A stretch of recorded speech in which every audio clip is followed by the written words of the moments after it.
السلام علیکم ورحمۃ اللہ وبرکاتہ نحمده ونصلی علی رسولہ الکریم اما بعد۔ آج کا سبق سن لیجئے۔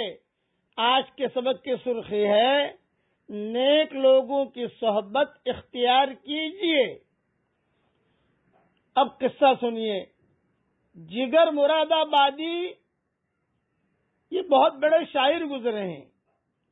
ان کی ابتدائی زندگی بڑی غافلانہ تھی۔ خوب شراب پیتے تھے۔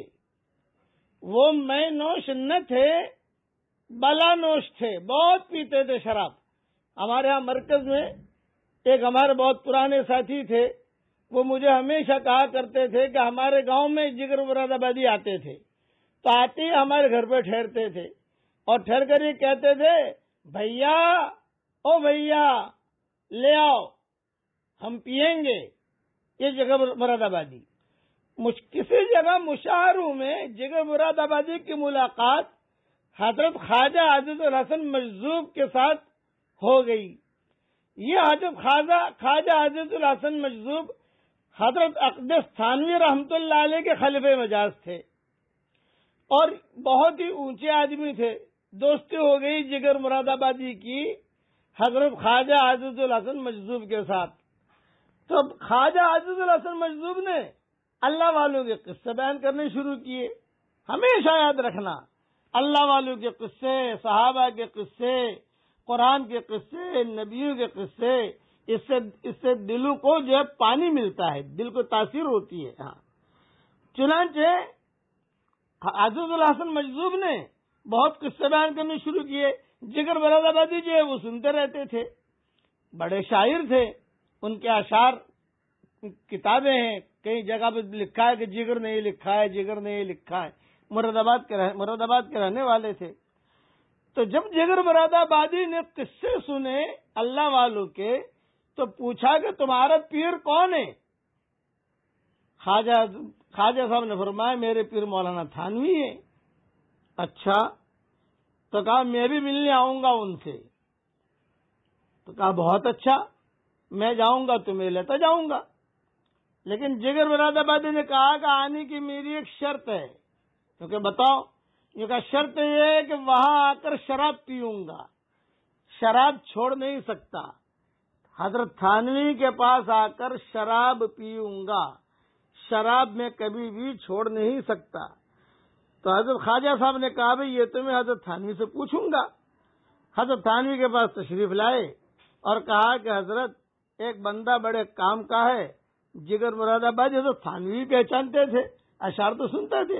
ارے بھئی ہاں بڑا، لیکن اس نے شرط یہ لگائی ہے آپ کی خانقاہ میں آئے گا، شراب لے کر آئے گا اور شراب پیے گا بھی۔ حضرت تھانوی نے جواب دیا، بھئی دیکھو یہ تو گناہ ہے، میں خانقاہ میں یہاں سب لوگ ہوتے ہیں، مریدین ہوتے ہیں، تو یہاں پر تو ان کو لانا ٹھیک نہیں۔ ہاں البتہ میرے گھر پہ لے آؤ، اپنے گھر میں اسے مہمان بنا لیتا ہوں، اور مہمان کو اپنی ہر عادت پوری کرنے کی اجازت ہے۔ کافر کو، بے ایمان کو بھی مہمان بنا سکتے ہیں۔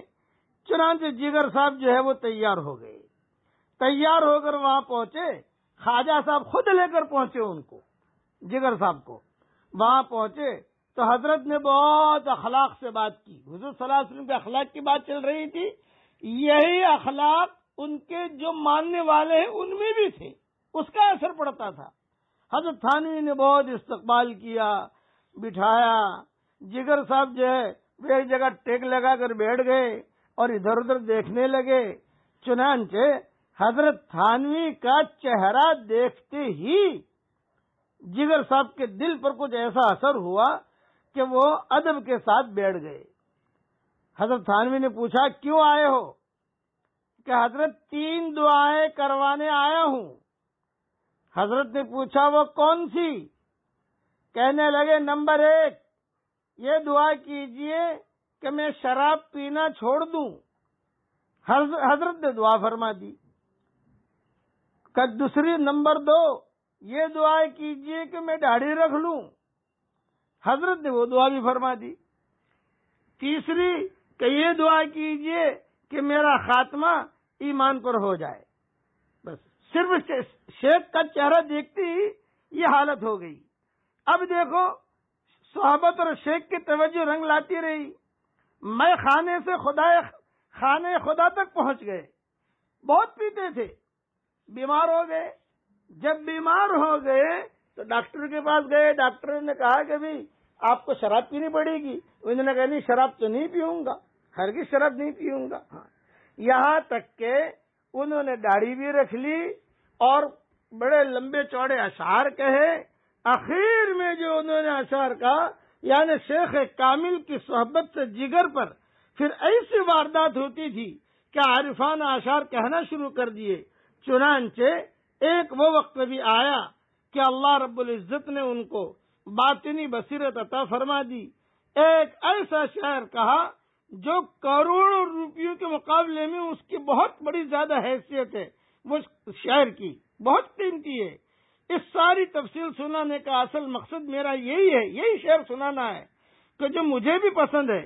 انہوں نے اپنے انتقال سے پہلے ایک شعر کہا, داڑھی بھی رکھی, کمال ایمان پر خاتمہ بھی ہوا, اور شعر یہ کہا, میرا کمال عشق میں اتنا ہے بس جگر, میرا کمال عشق میں اتنا ہے بس جگر, وہ مجھ پہ چھا گئے میں زمانے پہ چھا گیا.